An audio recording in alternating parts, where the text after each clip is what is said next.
Įvykius Madrido Santiago Bernabeu stadione sekė tūkstančiai Italijoje likusių Inter gerbėjų. Juoda ir mėlynas spalvomis pasidabinusių aistruolių armija susirinko centrinėje Milano aikštėje. Turbūt visiems jiems tai buvo pirmas kartas, kai džiaugsmo šokis buvo skirtas pergalei Europos turnyre. Inter tarptautinio turnyro trofėjų laimėjo pirmą kartą per 45 metus. Naujoji karta apie senų laikų pergalę žino tik iš tėvų ir senelių kalbų. Nerazzurri, taip vadinamas Inter klubas gerbėjai, nuaidėjus finaliniai sirenai netvėrė džiaugsmu.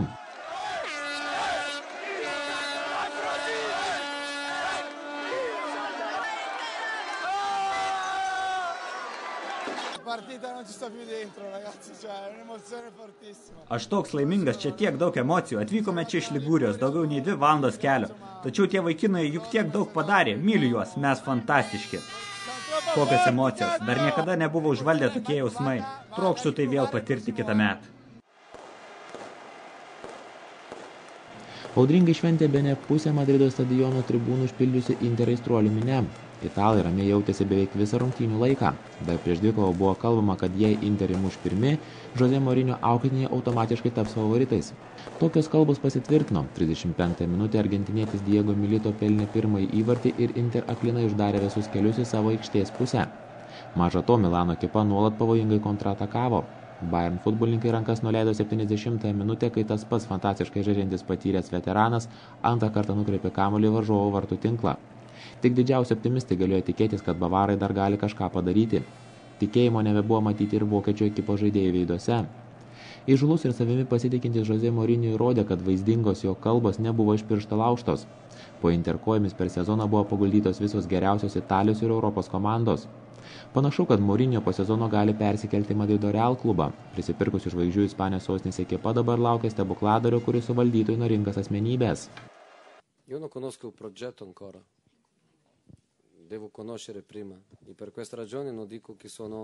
Kol kas nieko negaliu apie tai pasakyti.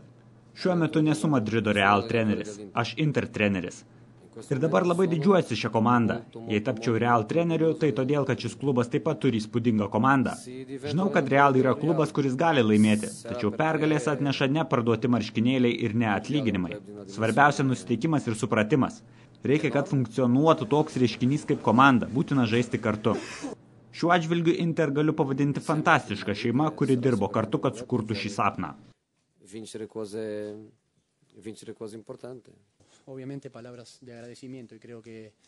Galiu pasakyti tik padėkos žodžius. Mūsų treneris to nusipelnė. Viskas, kas yra laimėti ir dar daugiau priklauso nuo šio puikaus specialisto.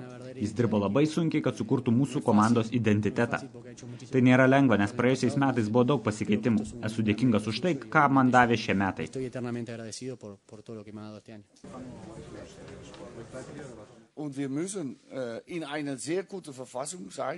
Turėtume būti itin geros formos, kad įveiktume tokią komandą kaip Milano Inter. O šiandien mūsų forma nebuvo pati geriausia. Taip jau nutinka, nes pulti yra daug lengviau nei gintis.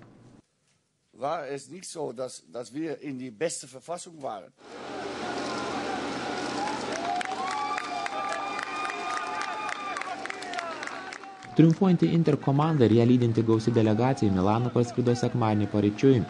Ant lėktuvo trapo brėkštančio ryto migloje sužibo Čempionų lygos taurė. Futbolininkai ir treneriai buvo pavargę fiziškai ir psichologiškai, tačiau jų dar laukia daugiatūkstantinė ištikimiausia aistruolių minia susirinkusi Milano San Siro stadione.